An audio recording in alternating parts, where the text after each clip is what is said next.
Hi everyone, welcome in.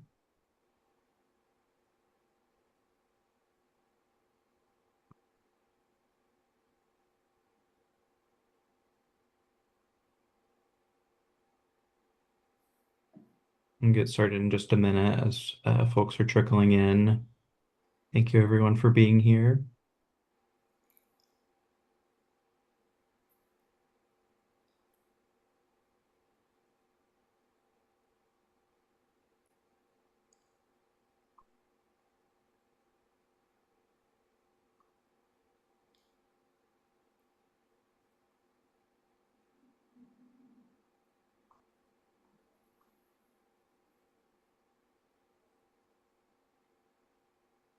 Okay. Um, got a good amount of folks. It's 11:01 Eastern. So I think go ahead and get us started just in the interest of time. Imagine we've got a lot to go over, and I imagine folks will have quite a few questions as well. So I can go ahead and get us started, and of course this will be recorded as well. So if anyone misses the beginning or isn't able to join immediately, everyone can watch the recording. Okay. So welcome in everyone to our webinar. We will be going over our Coordinating SNAP and Nutrition Supports Grant Initiative. Um, and yeah, really excited to talk a bit more about this opportunity.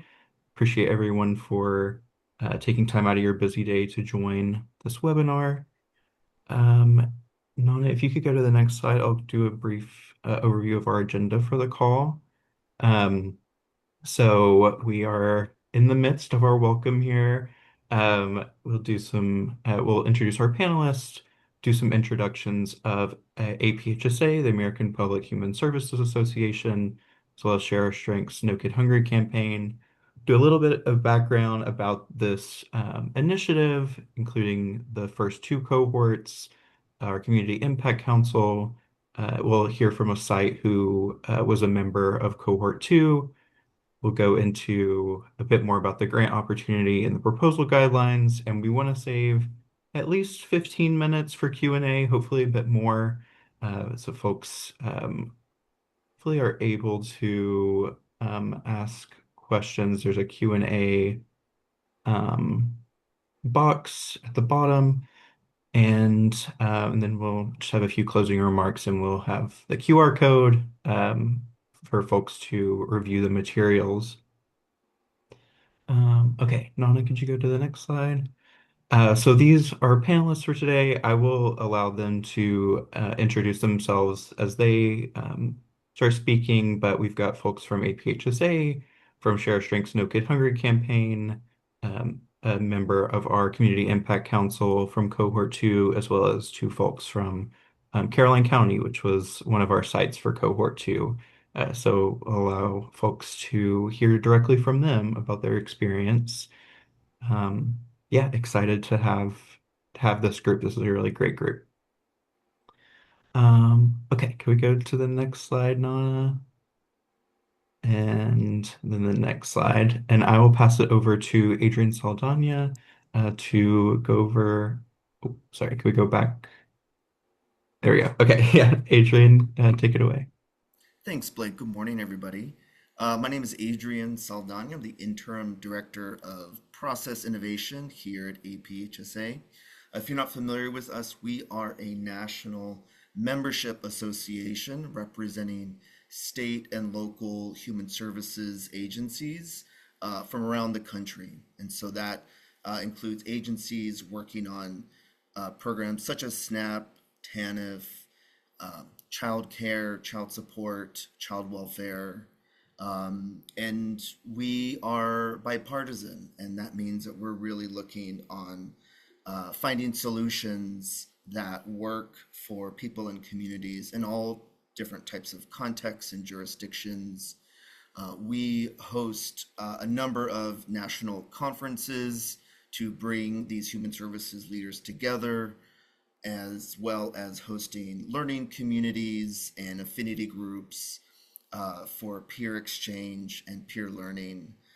And we also do some cohort creation that tend to be topic focused for folks to work together on specific projects in the human services space. And these often include us partnering with national organizations, community-based organizations doing similar work. And I will pass it on to Blake to talk more about our work with CSNS. Um, Thank you. Yeah, so you can see, oh, back one. Sorry, Nana. Okay. Yeah, this is our mission and vision at APHSA, advancing the well-being of individuals, families, and communities nationwide by influencing modern approaches to sound policy, building the capacity of public agencies to enable healthy families and communities, and connecting leaders to accelerate learning and generate practical solutions together. All of that aiming to build thriving communities built on human potential. So for this initiative for CSNS, APHSA serves as the primary administrator. We work alongside Share Our Strengths No Kid Hungry campaign to establish kind of the overall vision, structure, work plan for the project. We also support agencies that are part of the project through training and technical assistance, uh, facilitating cohort learning, monitoring project progress and reporting, and we're able to leverage our large network that Adrian spoke about and our subject matter expertise to support sites. We also manage the Community Impact Council, which is made up of people with lived experience accessing SNAP and other nutrition supports, which we'll talk a little bit about later in the webinar. But this group has helped and will continue to help ensure people with lived experience accessing these programs help shape the project decisions and activities. So very excited to move that work forward. And then we can go to the next slide and I'll pass it over to Chloe. Hey all, I'm Chloe Eberhardt. I am the Associate Director of Benefits Access at Share Strength. And so we're an organization, we're a national organization committed to ending hunger and poverty in the United States. And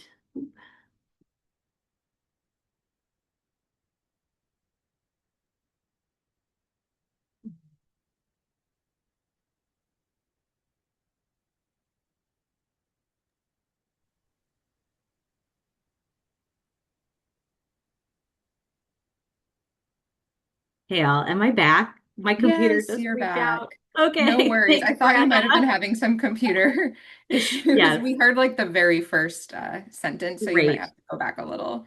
Oh no, sorry all. Yeah, that was fun. So anyways, Share Our Strength. We're a national organization committed to ending hunger and poverty in the United States and abroad. And we run the No Kid Hungry campaign, which is focused on ending childhood hunger in the US. And we do that through a variety of partnerships, um, and work that's really about connecting families to nutrition programs like SNAP, as well as many others listed here. So in terms of the coordinating SNAP and nutrition support program, we're so grateful to partner with APHSA on this. So one of No Kid Hungry's major roles is to fund this work, but it's also very critical as part of our work to bring more to that than just funding. So we are a collaborative partner helping shape this program and ground in partnerships, knowing that agencies, community partners, and those with lived experience coming together can transform our benefits system. So our role is not only a funder, but here to be supportive in overall strategic guidance and technical assistance to community partners, as well as just really wanting to focus in on systems change. And what we know right now is that our SNAP system needs support more than ever.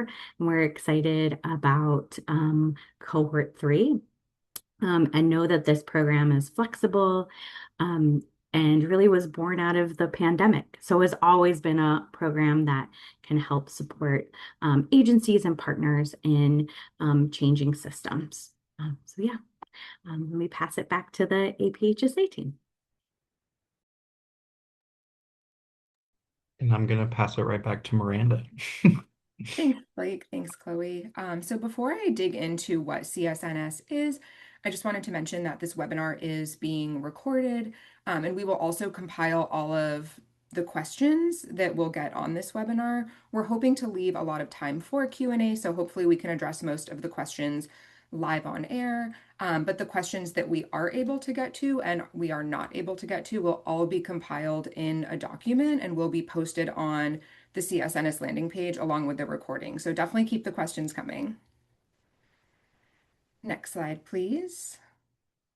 Okay, so just to ground us in the conversation, I want to talk a little bit about exactly what coordinating SNAP and nutrition supports is. CSNS is a systems change initiative that is shifting the way that state and local agencies are enrolling families and individuals in federal nutrition programs in partnership with trusted community organizations.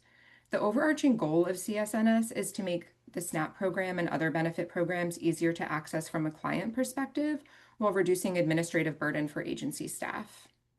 The core of the CSNS program aims to improve access to SNAP and connected nutrition supports through customer-centered process innovation.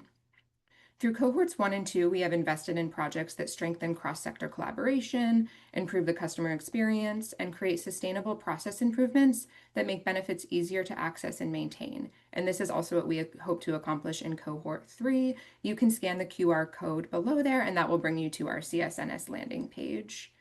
Next slide, please. All right, so I love this map. It gives a really great picture of where we've done this work so far. So CSNS Cohort 1 ran from 2021 to 2022.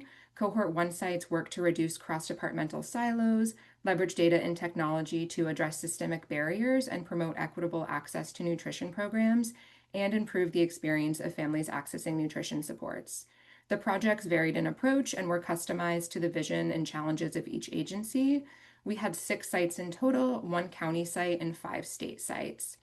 Cohort 1 included the Hawaii Department of Human Services in partnership with the Hawaii Department of Health, excuse me, the Kansas Department for Children and Families, and the Kansas Department of Health and Environment, the Mecklenburg County Department of Social Services in North Carolina, the Michigan Department of Health and Human Services, and the Michigan Department of Education, the New Jersey Department of Human Services, and the New Jersey Department of Health, and last but not least, to the New Mexico Department of Human Services and the New Mexico Department of Health.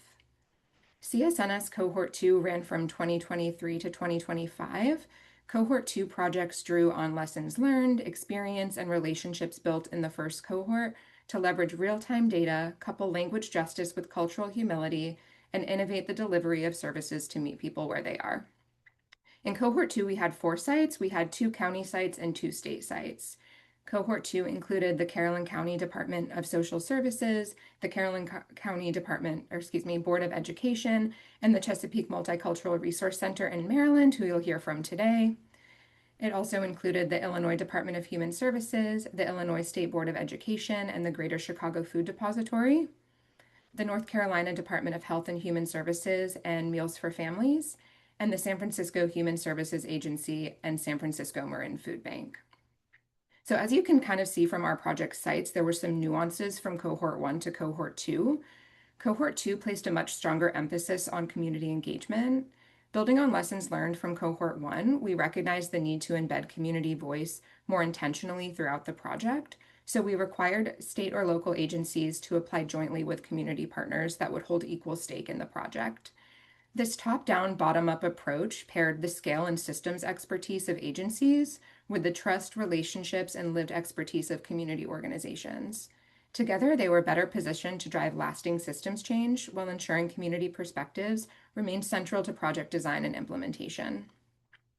We also responded directly to feedback from Cohort 1 by giving sites more time, funding, and more tailored support. We extended project timelines, increased base funding, and formalized the opportunity for funding enhancements, and reduced the cohort size from 6 to 4, which allowed us to provide more personalized technical assistance and better support throughout planning and implementation. And I am passing it over to Blake. Yes. Thank you so much, Miranda. Super, super helpful.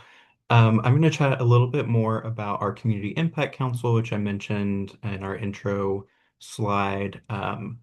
This is just an incredible group. So speaking about lessons learned in cohort two, which I was not a part of initially, but Miranda definitely was. We brought on a community impact council made up of people with lived experience accessing SNAP and other community-based programs, nutrition programs, to really help guide the project. So they provided strategic feedback and guidance.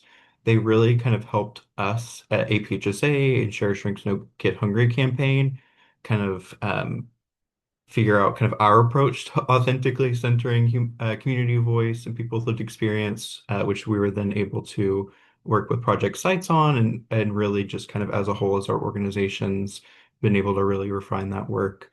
And so moving into cohort three, we've brought on another group made up of 5 consultants. You can kind of see that very broad range of programs that these folks have experience with. This group really established the foundation and helped guide what our priorities for this cohort would be, and also have been co-created the RFP and have co-created the scoring criteria. So this group will continue to stay involved throughout the project. There will be a technical assistance partner and really a valuable resource both for APHSA and No Kid Hungry and for the project sites. And I want to pass it over to Z, who was a member of our cohort 2 CIC, to chat a little bit more about her experience. Hello, everybody. Hi, I'm Z. Oh, can you see me? Yeah. Hi, I'm Z. My pronouns are she, her. I live in Hawaii. I'm not there at current moment, off on vacation. I wanted to share a little bit about my experience on the Community Impact Council, and then also let all of you know who are thinking about applying for this grant know how the Community Impact Council can be helpful to you. So, for starters, it was a huge I'd almost go as far as to say life-changing experience for those of us that were on the Community Impact Council.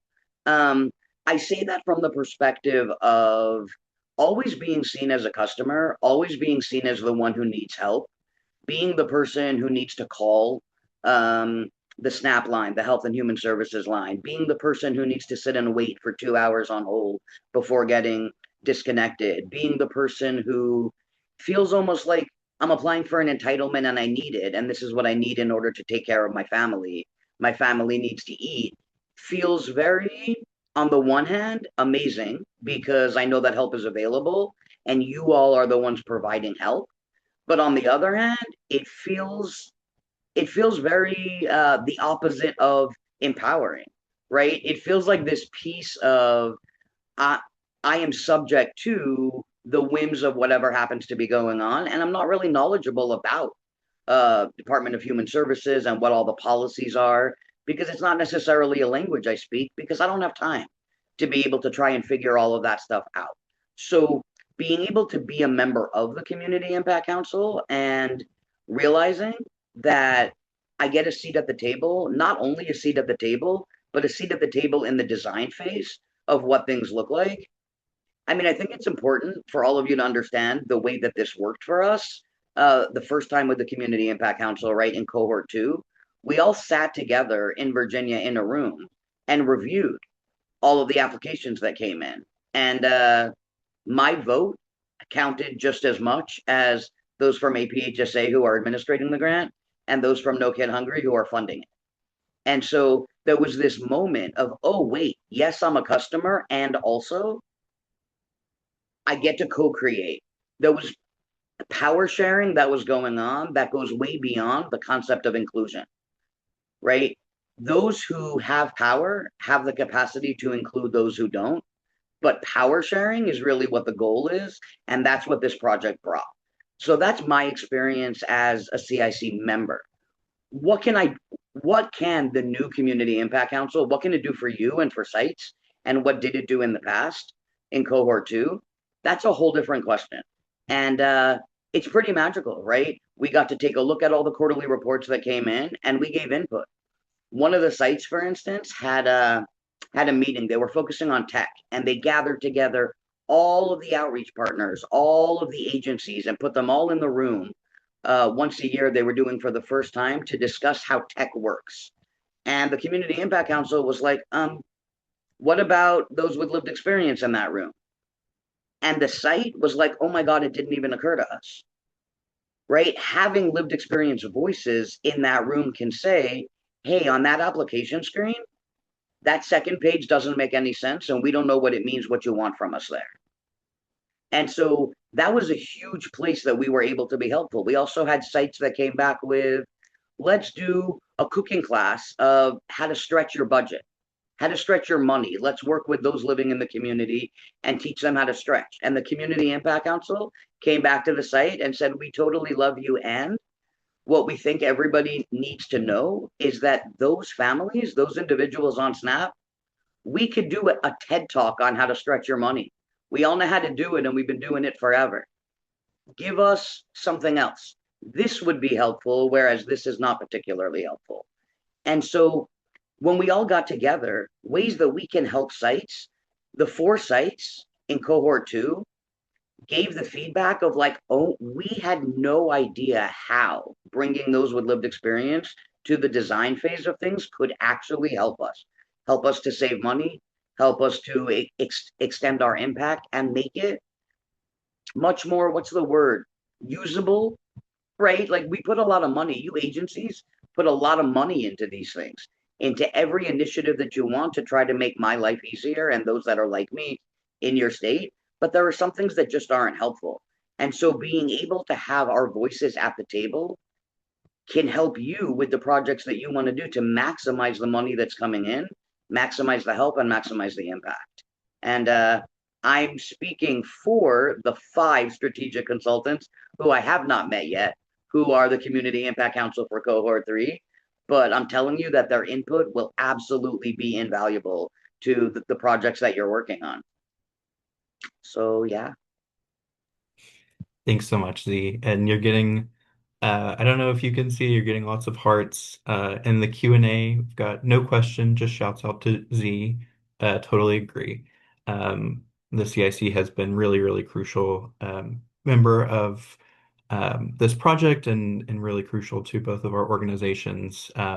So if you are a site and you're looking, to get that feedback or you're wanting to get that feedback and you're just not sure how yet, this could be a really great opportunity to do that. Nana, could you go to the next slide? And so now we have a bit of a overview highlight of our Caroline County, Maryland team, which was a site in our cohort 2 of CSNS. So that team worked to strengthen access to SNAP and other essential supports by building a trusted network of community navigators, multilingual resources, and mobile services shaped by residents' lived experiences. We've got a little quote from the Caroline County team about the role that CSNS played in their project. I'll let folks kind of read that on their own, but we also have 2 members of that team. And first, I would love to pass it over to Sherry Blades to talk a little bit more about her experience with the initiative. Thank you, Blake. Hello, everybody. Good morning. My name is Sherry Blades, and I am the director at Caroline County Department of Social Services in Maryland. I'm excited to share an overview of the collaborative work we did with APHSA, Share Our Strength, and the Community Impact Council in our small rural county of Caroline County. We were part of Cohort 2. We are a local state agency responsible for administrating SNAP in our county. Operating in a very rural region, we frequently see how distinct challenges, including food insecurity, limited transportation, and language barriers, all come together to create significant obstacles for residents who are applying for SNAP and other essential public assistance programs. Before the CSNS program, we realized something very crucial, and this was our focus as we developed our project. We really believed that our families aren't hard to reach. It really was that our services were hard to reach and navigate for individuals. Our systems were very disjointed and extremely complex. When we applied to become part of the cohort 2, we needed to completely rethink our approach and to improve accessibility to our eligibility programs. We really wanted to move from a transactional delivery system to a truly human-centered one that actively dismantled barriers for our most marginalized residents of our community. This project really gave us a space and really encouraged us to think big and broadly and to sit down to ask, how can we make our delivery of services better? One of the biggest outcomes was launching our Community Navigator project to make eligibility programs easier to access. Instead of making people to come to us to apply for SNAP and other economic concrete supports, we really wanted someone with lived experience going out into the community to where people naturally go to be easier to access and offer outreach and enrollment support. So we set up an office space at libraries, churches, community centers, food pantries, homeless shelters. Another thing that we did throughout this project was we deepened our partnership with the Chesapeake Cultural Resource Center, who provides vital information and referral services for key issues affecting immigrants, spanning health, legal, labor, social services, safety, and housing. Together, we wanted to prioritize language and cultural competency to expand resources for immigrants who came to our county. In fact, as we were developing our Community Resource Navigator model, we really kind of shamelessly stole from the Chesapeake Multicultural Resource Center their Community Resource Navigator program and their approach. We wanted to intentionally hire individuals with lived experience, having been recipients of public assistance programs themselves, to provide that outreach and enrollment support. They also helped us continually to refine our program as additional needs arose. Our community resource navigators really understood the stress of our systems firsthand, and they really acted as a bridge between the agency and the individual who were applying for services. And they really helped to break down the stigma of applying for services and really helped to build trust within the community. The lasting impacts of this work have reshaped our agency. We've learned many things, three of which I will highlight. First, technology cannot replace human connection. Portals are great, but residents facing literacy and language barriers really need a human navigator to successfully enroll in benefits. Second, the importance of closing the loop, the feedback loop, that communication loop is very powerful and cannot be forgotten. We found that simply following up with customers or consumers to give them a status update on their applications really made them feel seen, heard, and valued, and really improved the trust they had in our agency. And finally, we learned very quickly community voice must be an ongoing relationship, not just a checkbox. Moving forward, the direct feedback we receive from our residents will continue to shape where we go, the languages we support, how we support them, and how we can train our staff to improve access.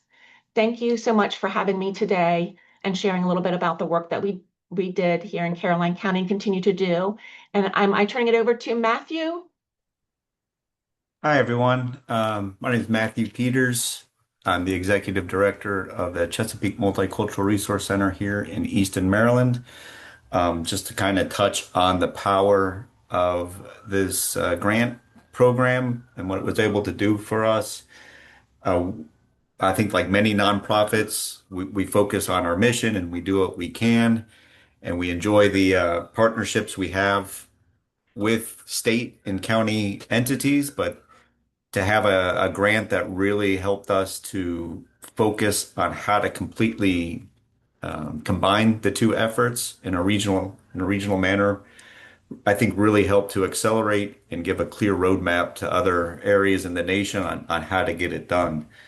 So we're unique in that we focus primarily on the immigrant community here in rural Maryland, and we've always drawn from the community for that, focusing on our Hispanic and Haitian immigrant community members. So this grant helped us to solidify an idea or an inkling I had that the Haitian community really needed a lot more support. So we were able to use this to really combine our efforts to reach out to other places in rural Maryland that we haven't been able to get out to and really start this experiment. And the aside from the obviously the funding that helped us to initiate this, which was great, what was really just compelling about the entire grant experience was the meaningfulness behind it and not just money to get some numbers or to get a report out, but the cohorts and the meetings.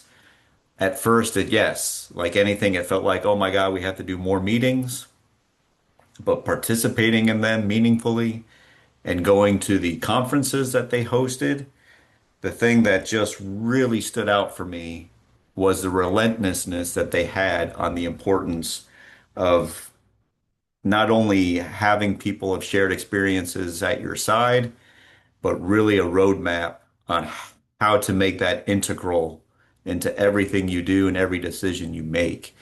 And it's something that I'm going to carry with me the rest of my life as I hopefully continue with this kind of work is that. And I don't think I've ever had that experience where where it was so meaningful and just again relentless on how important it is. So when Z talked earlier about her experience of being a part of this as being a cohort member, you truly feel that.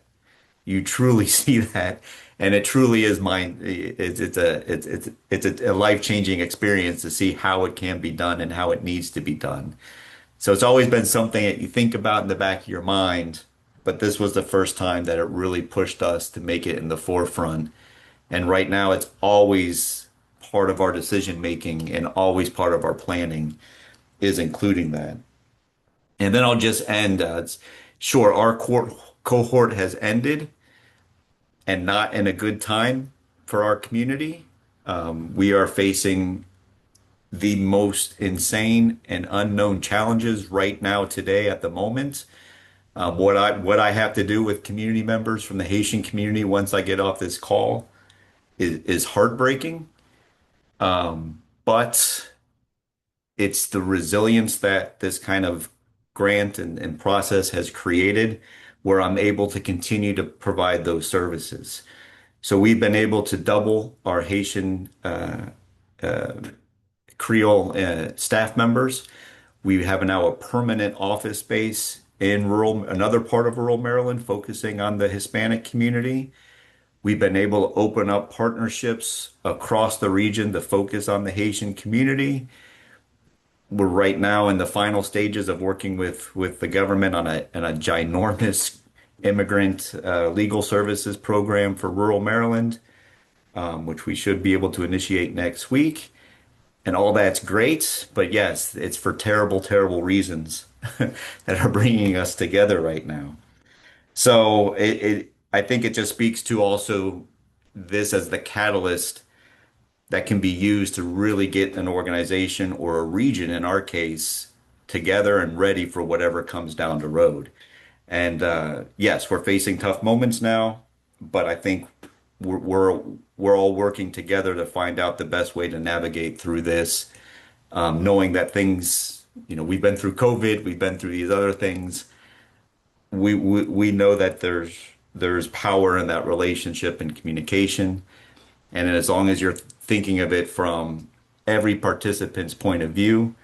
It's just been again, just a great experience and a great catalyst for our organization and our community partners here. So thank you for the time given me to speak today, and I'll pass it back to Blake and Miranda. Thank you so much, Sherry and Matthew. Oh, I was like getting in my feelings a little bit, but I'll bring us back after the Love Fest. I really appreciate you all. I'll bring us back and talk a little bit more about the grant opportunity. So you've gotten some context, some background, and now we can go a little bit more into what this kind of the logistics of this and what we're looking for out of a proposal. So these are kind of our buckets, I would say, of things we're looking for. So a successful proposal would include all of these. And I really see this as well as like an opportunity for investment in these buckets, like both financially, in terms of capacity, and like culturally as an agency, as an organization. So the grant or the proposal, the project should be a partnership between state and local also include tribal SNAP agencies in partnership with trusted community organizations. So that is the core requirement. Like the core requirement is for there to be a SNAP agency and a community-based organization partnership. And I think Miranda might go into a little bit more detail on that, but of course it's also, the more the merrier in terms of, agencies and community-based organizations being part of the project as long as it's relevant and it's in trying to further the objectives of your project. We're looking for process innovation, so meaningful changes to policies, processes, or service delivery that reduce barriers, strengthen coordination across programs, improve how individuals and families experience SNAP and other nutrition supports.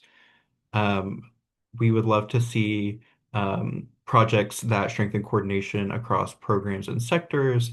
We'd love to see scalable projects.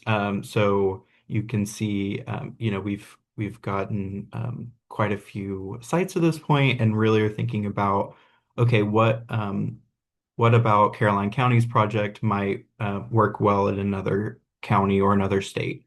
Um, and then we're just hoping to generate lessons that can inform future efforts across agencies and communities across the country.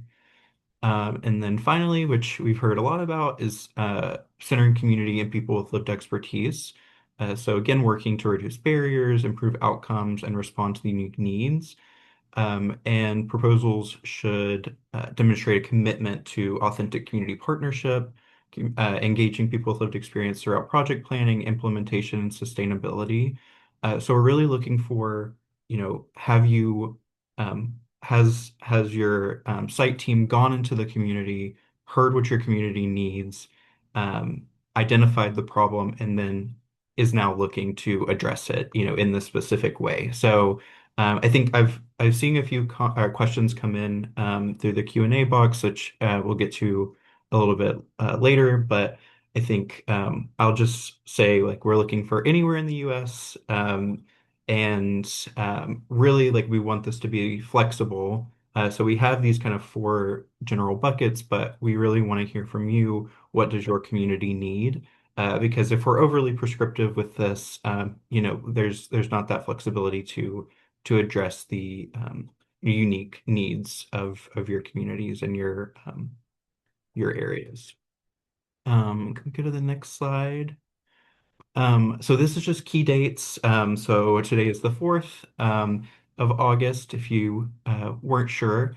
So starting tomorrow, going through September 15th, we'll do project consultations. I think we'll have a little bit more information about that, as well as mine and Miranda's contact information. So agencies can reach out to me, and community-based organizations can reach out to Miranda to do a one-on-one consultation. If you have specific questions, if you have a project in mind and you want to get a better sense of if it's a good fit, feel free to reach out to us. Proposals are due September 30th. We will bring our CIC and our APHSA and No Kid Hungry teams together to select sites in early November.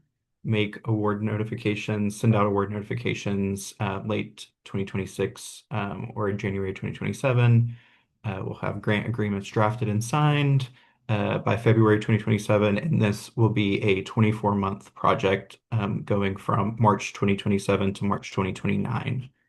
Um, Okay, and then I think I have one more slide that I'll go over before I pass it to Miranda, but I just wanted to again just talk about some of the outcomes that we would love to see from proposals we would love to work with sites to achieve. So addressing and reducing barriers to enrollment. I saw a comment about thinking about staff rosters. We're in a moment where SNAP rosters are dropping pretty rapidly. But we would love to work through ways that we can still address and reduce barriers and make sure as many people who are eligible for SNAP and these other nutrition programs are receiving them. Reducing departmental silos, improving cross-sector collaboration. Again, that's why we have the partnership between the agency and the community-based organization. Um, want to see strong and lasting partnerships with community organizations to elevate community voices, improve just like the overall experience. Z spoke really well to just some of the barriers and frustrations that she's experienced, and producing and innovations and best practices. These just thinking about these and how you'll sustain them beyond the project period. This is a 2-year project or initiative, but we would love to see things that meet the current moment, but also we're thinking 5, 10 years into the future. What changes are you making to improve your program long term? And with that, I'll pass it back to Miranda. Awesome. Thanks, Blake. So, of course, we're all grappling with the moment that we are in, so would be remiss not to talk a little bit about HR1 and how we see CSNS 3.0 as an opportunity to kind of mitigate some of the challenges that states and community partners are facing surrounding policy changes. So as we developed Cohort 3, we looked closely at what we learned from the first 2 cohorts and asked how we could make this opportunity most relevant to the challenges states are facing today.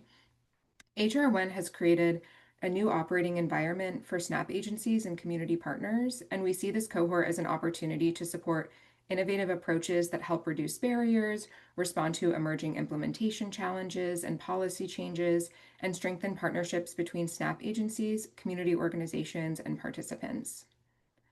One of the things that makes the CSNS program so unique is that this is not a prescriptive program. We know that there is no one-size-fits-all solution, and we believe state and local agencies and their partners are the experts on their own communities. We encourage applicants to propose creative ideas that reflect the unique needs and opportunities in their communities. And while we hope applicants draw on lessons learned from Cohorts 1 and Cohort 2, we are not necessarily looking for proposals that simply replicate previous cohort projects. We want to create space for innovation and newer streamlined approaches that respond to the realities agencies and communities are navigating today. Next slide, please. Sorry, am I cutting out a little bit? I'm getting an internet unstable notification, so I'm going to pop off camera and hope that that helps. Everyone's computers are acting up today.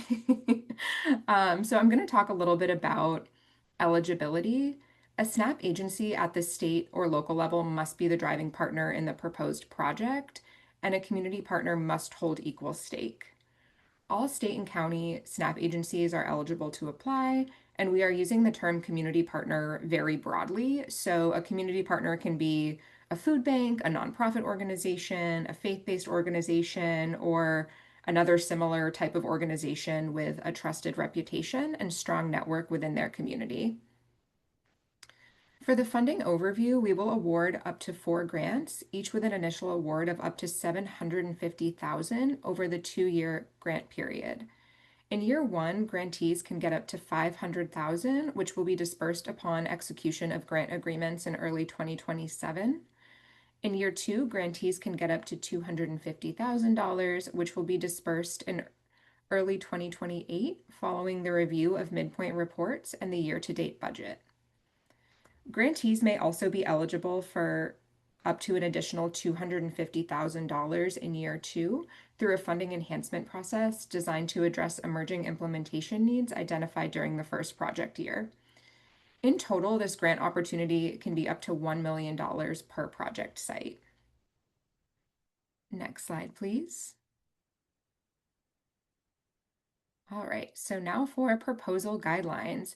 Proposals must be submitted by a lead SNAP agency in partnership with a lead community organization, and both the lead agency and lead community partner will be required to sign off on their participation. As Blake mentioned, we absolutely welcome additional agencies or community partners, but there does need to be a lead SNAP agency and a lead community partner that will really be driving projects. When submitting your proposals, please make sure to include all required information and materials. This includes all items listed in the RFP template on page 2 under checklist.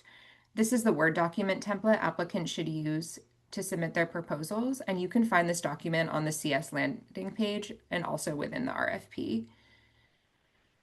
In addition to the RFP template, applicants should also include the given budget template, which you can also find on the CSNS landing page. Basically, everything you will need is packaged really nicely on that landing page, so definitely encourage folks to take a close look at that. Also, any letters of commitment from additional partner organizations and any other optional attachments you wish to include. Please submit proposals to me and Blake by Wednesday, September 30th. You can email them to us, and our emails are listed there. When submitting your proposals, please use the given subject line, which is CSNS Cohort 3 proposal submission dash agency name, and this will just help us stay organized. We hope to get a ton of proposals, so we'll want to make sure that we don't miss any. We also encourage applicants to set up consultations with me and Blake. I will hold consultations with community organizations, while Blake will hold consultations with state and local agencies. Consultations are meant to be an opportunity to get high-level feedback on project ideas and a chance to ask more in-depth questions, and you can set up consultations by emailing us. Next slide, please. I'm also going to try popping back on video and see if my internet holds. All right, so for the sake of time, I won't read through all of these word for word, but you can find scoring criteria on the CSNS landing page and also embedded in the FAQ document that is also on the CSNS landing page. The scoring criteria represents the framework a review committee will use to evaluate all proposals and ultimately select Cohort 3 sites. The review committee will include APHSA project staff, Share Our Strength No Kid Hungry campaign project staff, and our 5 Community Impact Council members. As you'll see, not all criteria carry the same weight. We've identified 2 critical criteria bolded at the top, which are foundational requirements. Proposals must clearly align with the goals and priorities of CSNS and demonstrate a strong, balanced partnership between the lead SNAP agency and the lead community partner. Applications that do not meet these critical criteria may not move forward to the formal review process. Next slide, please. So this is just the additional criteria. Again, this is up on our website, so definitely encourage folks to take a look at that. We do encourage applicants to reference the scoring criteria while they're preparing proposals, as it reflects how proposals will be scored and compared during the selection process, which will happen in person in early November. All right, and that concludes my portion. I think I'm passing it to Adrian for Q&A. Thanks, Miranda. So I'm going to start with just some of the questions that folks have been putting into our Q&A window. And so I'll just start in the order they were received. So are the percentages of SNAP enrollees taken into account in awarding grants? And then second question, is geography a factor for Cohort 3?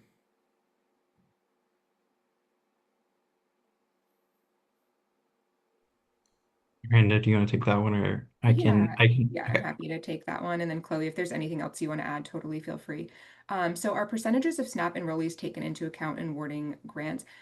I would say no. In Cohort 2, we had, for example, we had San Francisco and Caroline County. Obviously, those areas have really different populations. San Francisco is able to enroll many more folks in the program than, a small but mighty county like Caroline County can. So I don't think that that's necessarily a factor, but Chloe, feel free to speak to that if you feel differently. And then geography, not a factor at all. I think in cohorts 1 and 2, we've seen, sites all over the country, and I think that's definitely been a strength of the CSNS program. Nice. Thank you. And so this could be answered by both Share Strengths, APHSA, and our grantee partners. Were there any changes felt by Cohort 2 in their grant work due to the changes to SNAP from HR1 that passed in July 2025? Curious how this might have impacted agencies throughout this process. Thanks.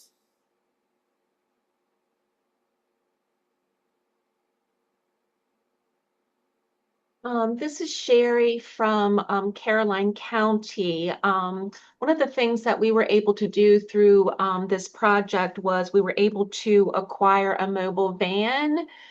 And initially, the thought was the van would go out into community outreach activities, events, and help people on the spot apply for benefits that they may be eligible for.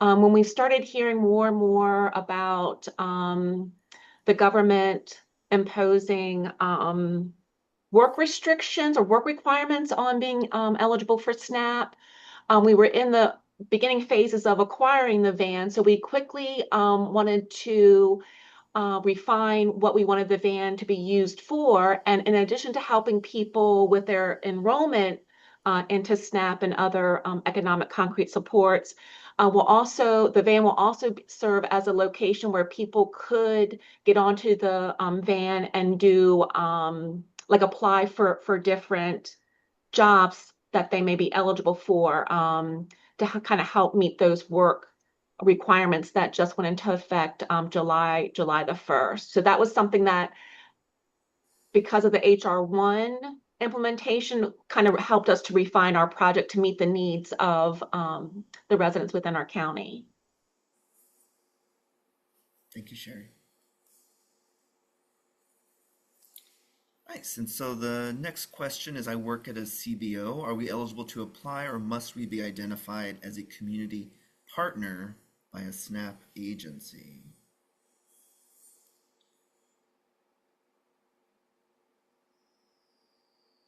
Yes, I would say definitely eligible to apply, but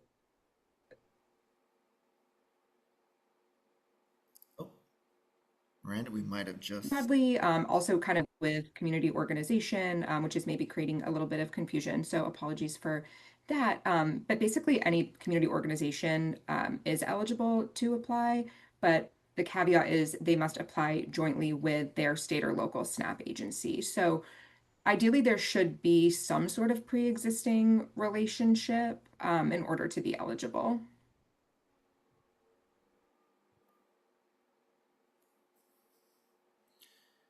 Great. And then the next question, can you please define specifically what qualifies as a SNAP agency? Is there flexibility in designation regarding the local government partner, i.e. social services, but not directly SNAP administration? Thank you. It's a great question, and definitely we can chat more. I would say for this, we would be looking for the agency that administers SNAP. But if you work in close partnership with that agency, that agency could be the core partner, and you all and your agency could sign on as a non-core partner and someone that's supporting your proposal or your project. Thank you, Blake. And so I think we got a follow-up just to the geography question. And so this was in terms of geography impacting the application process, meaning do the needs of folks in different geographies outside of the application that can impact the decision process. In other words, an assessment of where the needs are greatest throughout the country. Yeah, I can take this one. And then Blake, if you want to add on to it. So I think this is important. We want to know in your application kind of how this project is really meeting the needs in your community. And that is a factor in how we're thinking about opportunities to fund. Um, but I think equal factor is it an innovative process change? Is there a piece there? So it's not the only factor in terms of are we assessing across different applications and are they all meeting the greatest need? But we definitely want to know about that, and it is a factor in um, you know, making the selections. But yeah, Blake and Z, I see your hand as well too.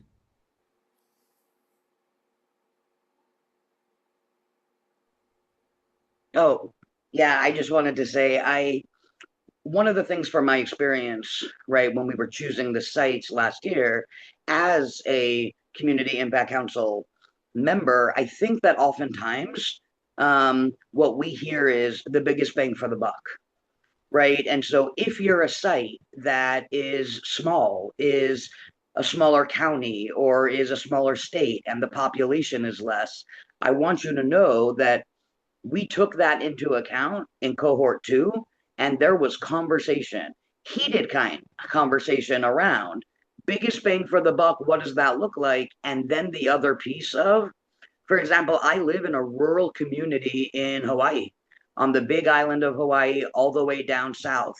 And most grants only take into account, right? Where can we be the most helpful and get the biggest bang for the buck? And I am beyond grateful that that is not the case with CSNS, because the community that I live in would never get help and never get money if we had to be held by the criteria of the biggest population and the greatest infrastructure. So I would say, like, if you have a community in need, regardless of size, any of that, apply, because CSNS is the first grant that I've ever really seen that does not do the scoring in a different way based on population and or infrastructure and things like that, which was actually really huge. Um, it was healing for my heart to sit in on that conversation back when we did that, knowing that communities like mine matter. Thank you, Z. Blake, anything to add? No, I think everyone covered it perfectly. Awesome.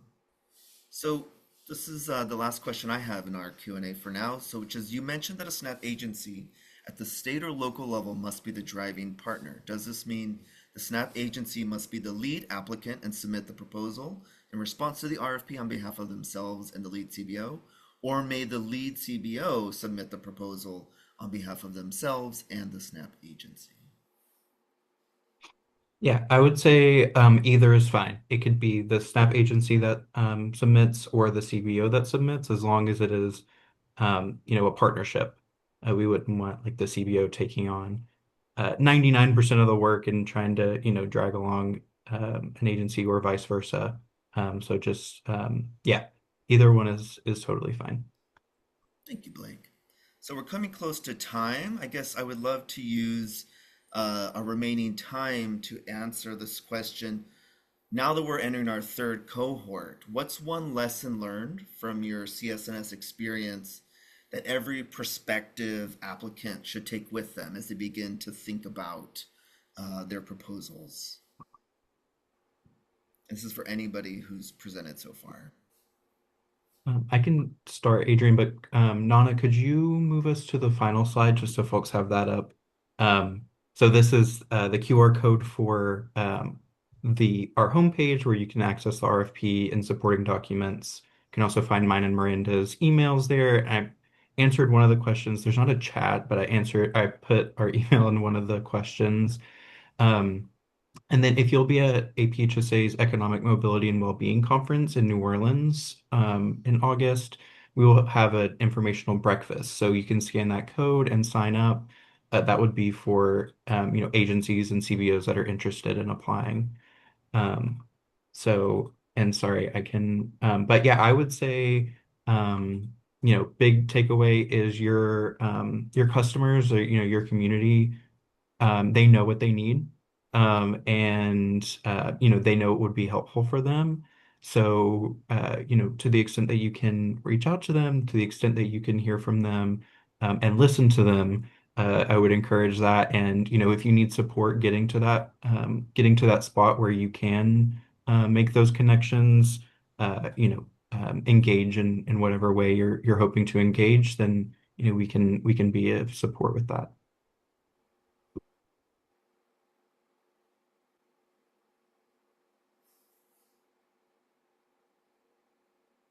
Thank you. Well, if there's no one else, Blake, I'll pass it back to you just to close us out.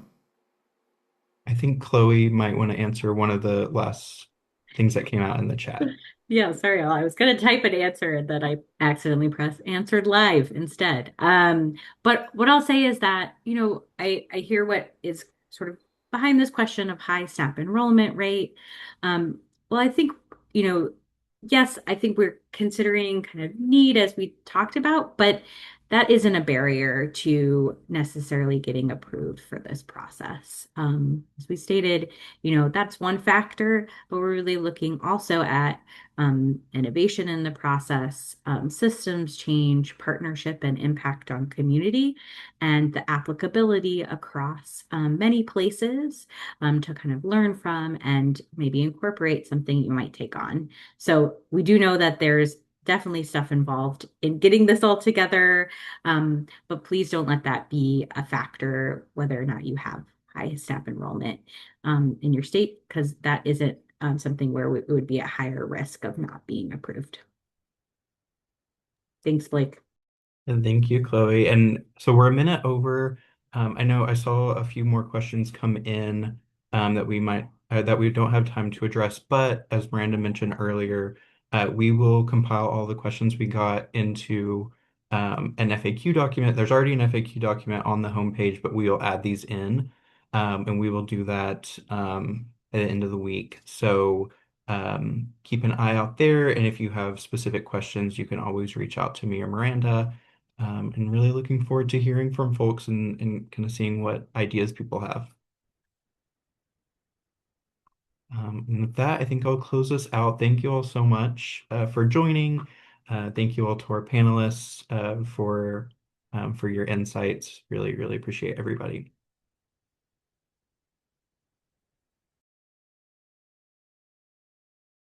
Thank you.